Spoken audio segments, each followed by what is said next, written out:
Bem, gente, tô fazendo esse vídeo aqui para poder fechar com vocês o primeiro patch de história do primeiro ano do ensino médio. Eu vou tentar aqui bem rápido, assim, para algo bem curto, para não pesar para ninguém, resumir os principais pontos tratados nesse primeiro plano de estudos tutorados enviado pela Secretaria de Estado de Educação de Minas Gerais. E no caso do primeiro ano, a gente tem dois assuntos que são os principais. Vocês podem encontrar eles aqui no patch de vocês. O primeiro, que ocupa a primeira semana, trata das representações europeias do Novo Mundo. E o segundo, que é tratado na semana 2, 3 e 4, ele trata, a gente pode ver aqui, olha só, da escravidão e o comércio no mundo moderno. Esse tema aqui permanece durante as 3 semanas finais. Na primeira semana, este aqui relativo às representações europeias do Novo Mundo. Quando a gente fala em representações europeias no Novo Mundo, o principal assunto dessa parte é referente ao seguinte: os europeus encontram um novo mundo. Eles dizem que descobrem, né? Mas eles encontram um novo mundo desconhecido. Que eles vão chegar lá, vão ver como é, colonizar, explorar, aquela coisa que a gente já sabe. Mas de que maneira eles enxergam esse novo mundo que eles encontram? E para a gente pensar sobre isso, a gente pode tentar fazer a seguinte analogia. Imagina que descobrisse um novo planeta com pessoas vivendo lá. Vida fora da Terra. Imagina o impacto de uma notícia dessa, né? A gente descobrir que existe um outro mundo, que nesse mundo há outras pessoas, que essas pessoas vivem de uma maneira totalmente diferente das nossas. A gente vai começar a querer a estranhar algumas coisas deles, a entender algumas coisas deles, etc. É, esse é o impacto que vai ter a notícia da descoberta da América para os europeus, do encontro da América para os europeus. Vão perceber que existia um novo mundo, né, à toa que eles vão chamar, né, a América de um novo mundo. Um novo mundo. Esse novo mundo tinha pessoas que eles nunca viram, que usavam roupas que eles nunca viram, que comiam comidas que eles nunca viram, que tinham animais que eles nunca viram, que tinham uma fé que eles desconheciam.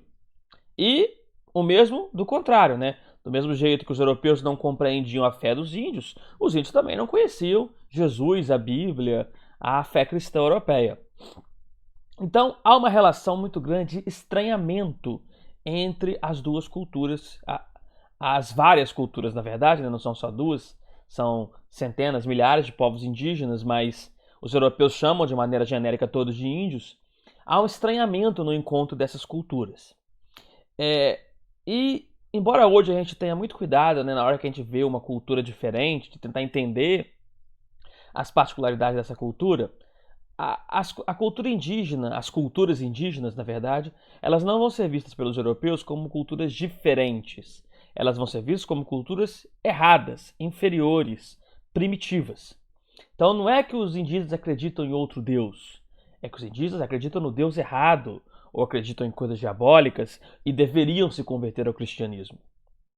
Não é que os indígenas usam uma roupa diferente, eles usam uma roupa errada, eles têm que se vestir com a roupa tal como os europeus se vestiam. Então, essa é uma relação muito forte. E claro que é óbvio que na mistura cultural vai ter elemento dos dois lados, mas a gente está falando de uma relação de força. E os europeus, eles acabam tentando impor a sua força aos povos indígenas, né? Impor a sua cultura, perdão, a força aos povos indígenas. A gente sempre destaca aqui a questão da língua, do idioma, mas principalmente a questão da religião, da fé, né? E isso é mostrado um pouquinho nas atividades do PET de vocês. Eu não vou responder as atividades agora, vou fazer um outro vídeo depois só corrigindo as atividades para vocês, mas vou mostrar aqui uma parte de uma onde a gente pode perceber melhor um pouco disso. Nessa primeira atividade aqui, primeiro tem uma imagem, né, que mostra a visão deles de Europa e de América, do Novo Mundo, né? Então aqui a figura do índio, olha só, o índio segurando na perna de alguém, então o índio que é um monstro que come as pessoas, eles colocam aqui uma natureza atrás. E tem três textos que o plano de estudo estruturado traz para vocês.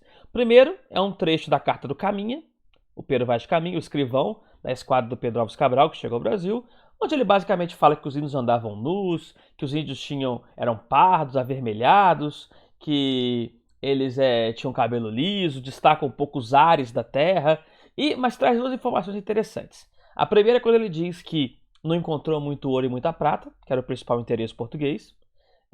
Os portugueses demoraram muito para achar metais preciosos no Brasil, quase 200 anos, para achar em grande quantidade, né?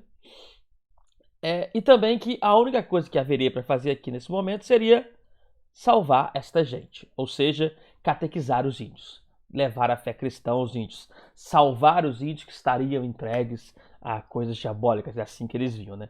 Então veio os índios como uma religião errada e querem levar a ele o cristianismo. Levar, claro, gente, à força, muitas vezes de maneira violenta essa relação.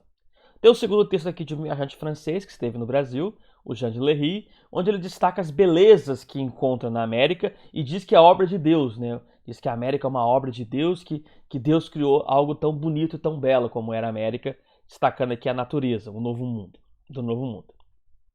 E por fim, o terceiro texto traz aqui, do padre Manuel da Nóbrega, de um jesuíta missionário, ele dizendo como que deveriam se punir os índios que tinham práticas canibais, que eram feiticeiros e coisas assim, falando um pouco sobre essa visão, né, negativa, diabólica que havia dos povos indígenas.